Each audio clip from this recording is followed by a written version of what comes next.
Okay, we're going to go back to the beginning of things and repair the part that I ejected out of that machine with the hand tool. But that hand tool has to be sharp, and it's a internal scraper. Now this part here is hollow ground, and this is how you sharpen it on this edge, both sides. So let's do it. Yeah, I can feel, just roll that in, and you can feel it catch that edge. Just like sharpening a pocket knife. That most of you can do, I'm sure. I've seen it.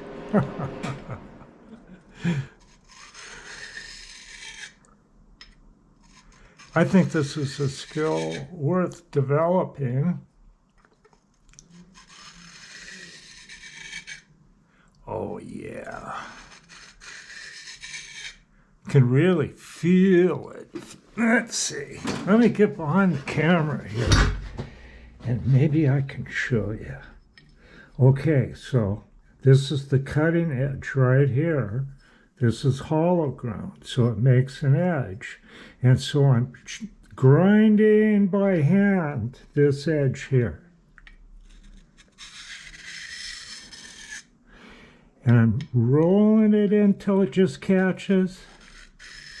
And you can feel a slight drag. And you're removing the metal in the right spots.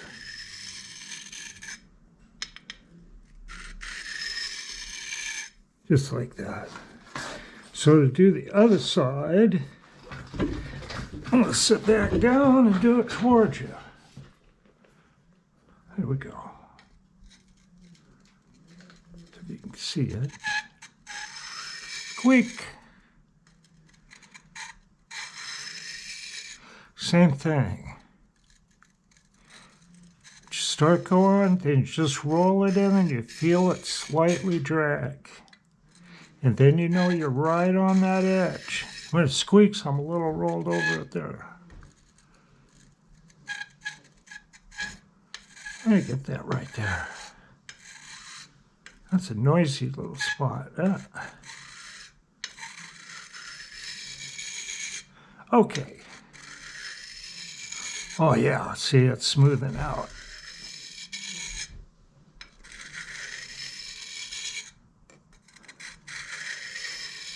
Okay, and we'll test that edge real quick. Shave a thumbnail. See that? Shaves thumbnail. Sharp. Okay. Okay, I got an old little lathe chuck mounted to a piece of steel held in a vise here. I run files across the jaws of my vise so it doesn't damage things, but I put a little piece of paper in and it'll hold that nice. And this is the part.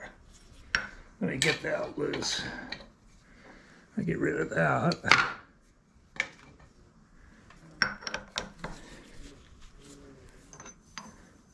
Okay, there's the part that I kicked out. It's got some bad grooves. I've already run one little scraper through it. So I'm going to take this really sharp one and finish the job. And this thing was only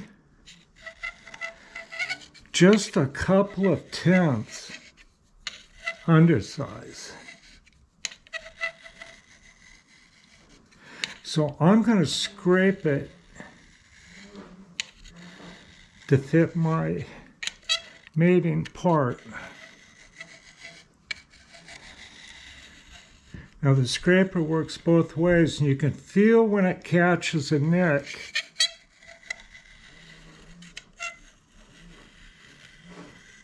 Right, there's one. Okay.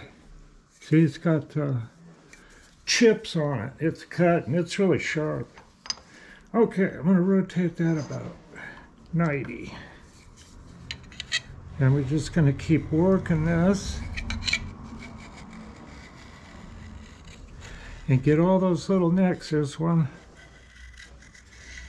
When that boring bar, here, I'll grab that and show you. It totally removed the end off the boring bar. And that's a pretty good way to mount a boring bar, you know, ER32 collet holder. Yeah, it was pretty stout. No problems there. Okay, so I can save this part, see? Now, I machine often at very high speeds, but I'm staying within the parameters of the Kennametal Romicron boring head system. I was well within the parameters at 3,400 RPM and the depths of cut I was taking. But what happened was a failure in in the chuck. I didn't expect that 4-jaw chuck to release the part, but it certainly did. Okay, but it's all savable. And you want to take note of those kinds of things and try to avoid it.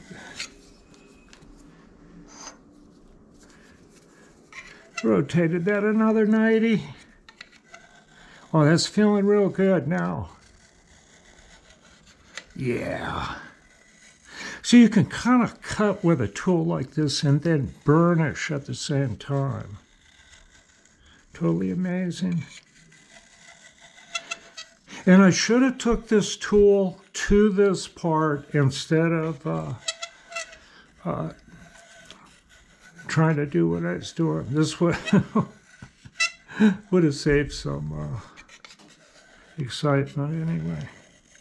When you undershoot something, it's just not as bad as overshooting something sometimes, but it can be a real problem.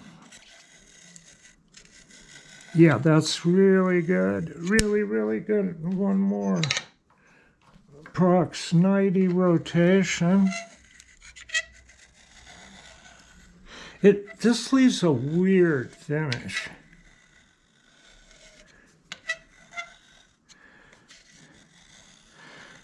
That you can pretty much remove with some Scotch-Brite, I suppose, but I don't do it. I just leave it.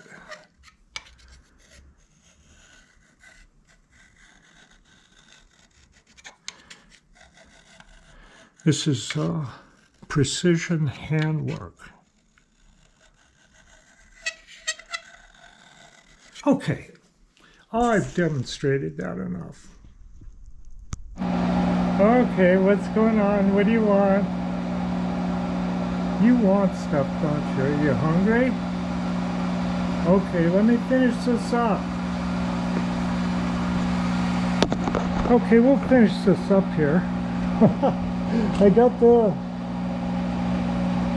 my ejected part back in the machine. I have to shorten it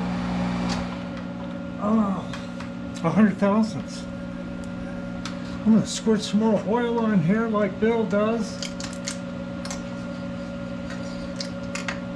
Yeah, this guy Bill really liked oil machines, and I don't think it's a bad idea.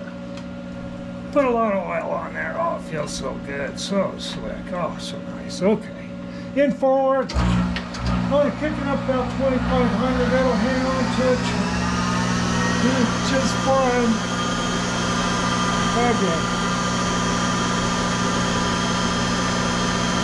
I'm just going to work it down a little bit there.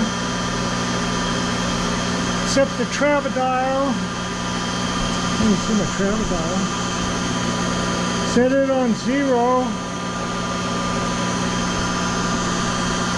and just start working it down a little bit here. hold on just a little bit at a time.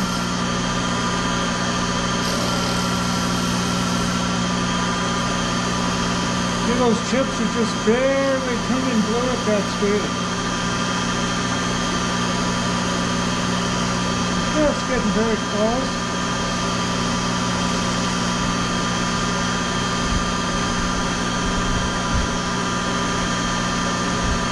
Okay. Machine's running nice and smooth.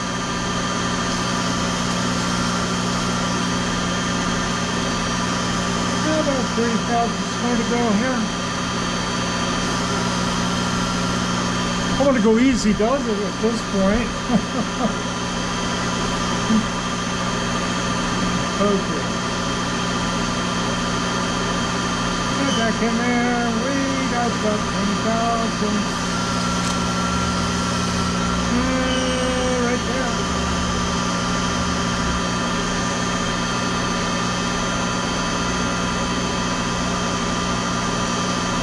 Take a break out of here, real nice.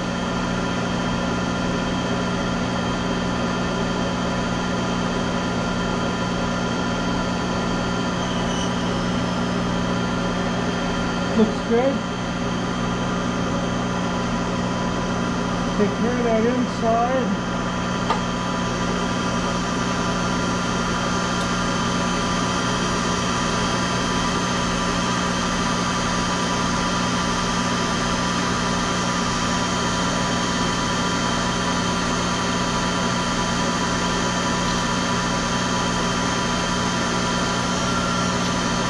Nice little saddle there.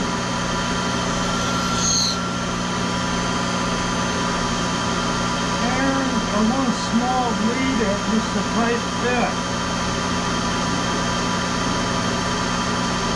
So I have a beveled in just a couple thousand side spot here to the end. Easy does it. I can't see very well. Here we are. And that's all it needs to be.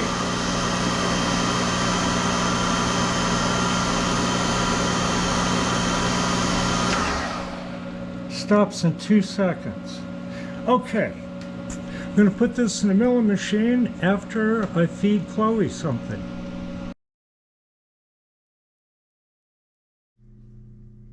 All right, I got this number 2 Brown and Sharp horizontal milling machine with a sliding vertical head attachment set up to do the notching on that index plate.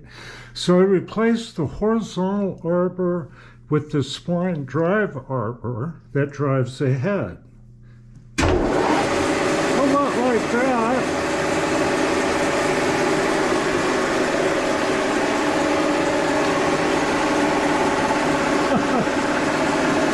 Didn't notice that. Okay.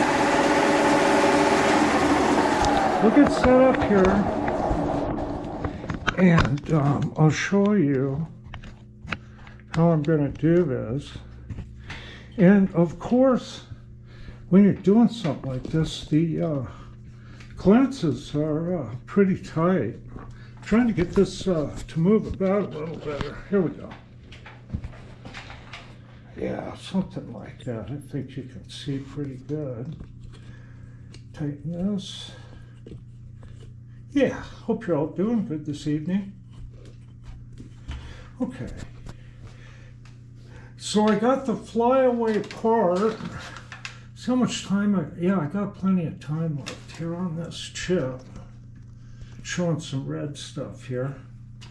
Okay, so I got this tailstock set up here, or foot stock, and all I did is I put a center in this piece of aluminum, and I just want to steady the flyaway part here, because I'm going to cut on this side with the thrust being towards the foot stock there, okay? And I got 24 positions to cut, so I'm gonna put some wax all around this thing. My cutter too. Yeah. All right. Okay, I think the notches don't need to be any wider than an 1/8 inch. So I'm going to feed it in about 60 thousandths at first here and make that first cut. Okay. Start it up.